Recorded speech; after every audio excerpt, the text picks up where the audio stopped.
Medical college चर्चाओं में है, गिरवेंस में भी मुद्दा उठा है लापरवाही का, और एक बच्चे के संक्रमित पैर के बजाय एक सही पैर का ऑपरेशन कर दिया गया।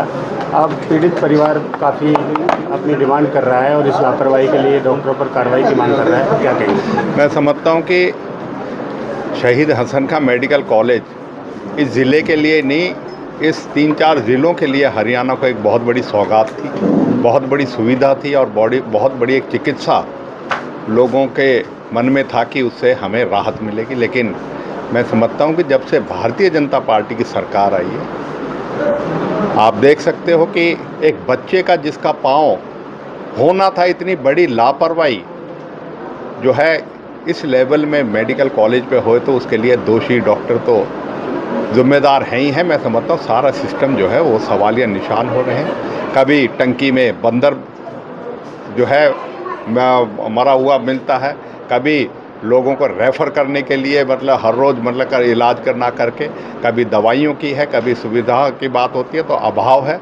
और उसके लिए हमने तो धरने से लेके और आप देख सकते हो कि विधानसभा तक उठाई, और लेकिन सरकार जो है गंभीरता से इसको नहीं कर रही। और मैं समझता हूँ कि इस के लिए जिम्मेदार अधिकारियों के वो करना चाहिए और इसको सरकार को मुआवजा देना चाहिए उस बच्चे को, जिससे कि उसकी ज़िंदगी जो है उसको पूरी ज़िंदगी का सवाल बन गया। उसकी सही जो उपचार होना था वो ना हो के उसके खिलाफ़ जो है, जो डॉक्टर के खिलाफ़ और मेडिकल कॉलेज के इस तरह का उसके लिए आगे से ना हो, उसके लिए कठोर कदम उठने चाहिए। मेडिकल कॉलेज में लापरवाही की कोई नई बात नहीं है, आपने भी धरना किया, प्रदर्शन किए, लेकिन हालात सुधरने का नाम नहीं ले रहे हैं। लगातार आप इस मांग को उठाते रहें, क्या कहेंगे?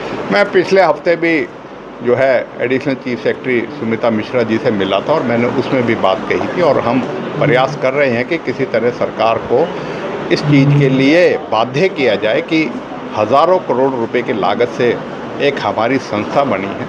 आप मेडिकल कॉलेज नए बनाएं, लेकिन जो बने पड़े हैं उनमें सुविधाओं के पूरी तरीके से लोगों के मन माफिक और लोगों को सुविधा मिलनी चाहिए। गरीब का इलाज इन मेडिकल कॉलेज में ही होता है। रीगढ़ गांव के एक मुद्दे पर विधायक और पूर्व विधायक में हल्की नोकझोंक भी नहीं, मैं समझता हूँ कि परिवाद जो था उसमें अधिकारियों को जिम्मेवारी से जवाब देना चाहिए।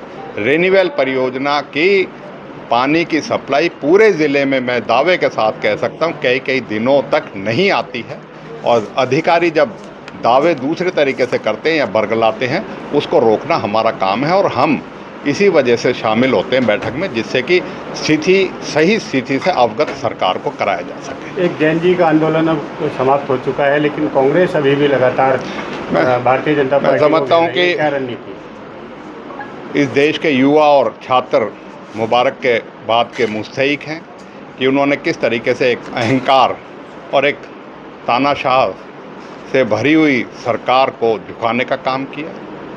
हमारे नेता राहुल गांधी जी ने पिछले 2 साल से शिक्षा व्यवस्था के ऊपर सवाल उठाए हैं।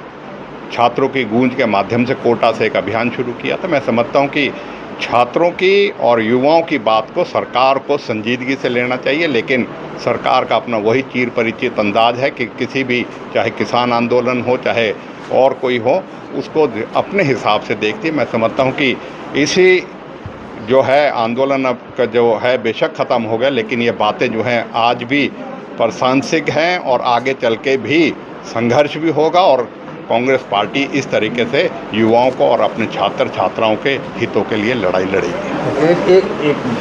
एक जो है नेता वो जो है ये कोई मैं समझता हूँ ये कोई नई चीज़ नहीं है। भारतीय जनता पार्टी के चाहे मोनू मानेसर हो चाहे कोई हो, बड़े बड़े अपराधी जो हैं बीजेपी के नेताओं के साथ मिलते और उनके पदाधिकारियों के साथ मिलते नजर आएंगे।